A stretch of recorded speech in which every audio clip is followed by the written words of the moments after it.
যে এলাকাটি বিগত 16 বছর অবৈধ ভোট ডাকাতির এমপিরা, আমরা যাদেরকে চিনি, যারা কখনো জনগণের ভোটে নির্বাচিত হতে পারেন না, সেই শামীম ওসমানরা ওই আসনটিকে একটি অপরাধের, একটি সন্ত্রাসের, একটি মাদকের স্বর্গরাজ্য বানিয়ে রেখেছিল মাননীয় স্পিকার।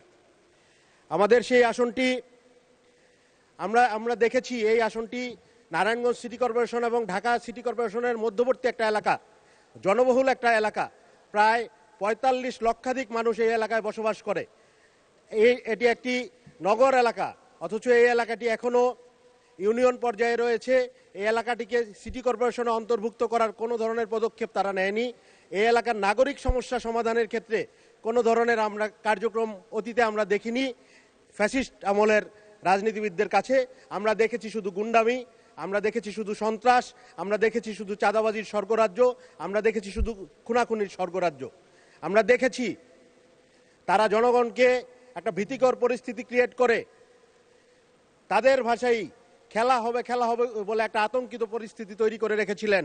অথচ এই তাদেরকে খেলে দিয়েছে মাননীয় স্পিকার। মাননীয় স্পিকার, গণঅভ্যুত্থানের পরে আমরা ভেবেছিলাম ঐক্যবদ্ধভাবে একটি সুন্দর বাংলাদেশ আমরা গড়ে তুলব, কিন্তু আশঙ্কার সহিত আমরা দেখছি যে সংস্কার থেকে শুরু করে যেই সকল ব্যাপারে আমরা একমত হয়েছিলাম, সেই সব ব্যাপারে রাজনীতিবিদদের বা সরকারি দলের এক ধরনের অনীহা আমরা দেখছি মাননীয় স্পিকার। আমরা শুধু দলীয়করণ না, আমরা বিসিবিতে দেখলাম পরিবারকরণ হচ্ছে। আমরা দেখেছি ব্যাংকগুলোতে, আমরা দেখেছি বিশ্ববিদ্যালয়ে, আমরা দেখেছি সরকারি প্রতিষ্ঠানগুলোতে বাংলাদেশ ব্যাংকে দলীয় ব্যবসায়ীকে নিয়োগ করা হচ্ছে মাননীয় স্পিকার।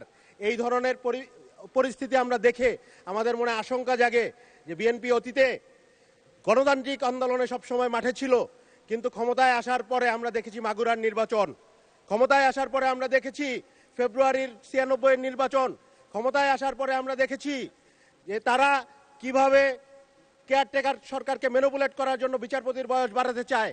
ওই ধরনের পরিস্থিতিতে আমরা আবার যেতে চাই কিনা, এই ধরনের একটা আশঙ্কা আমাদের জাগে মাননীয় স্পিকার।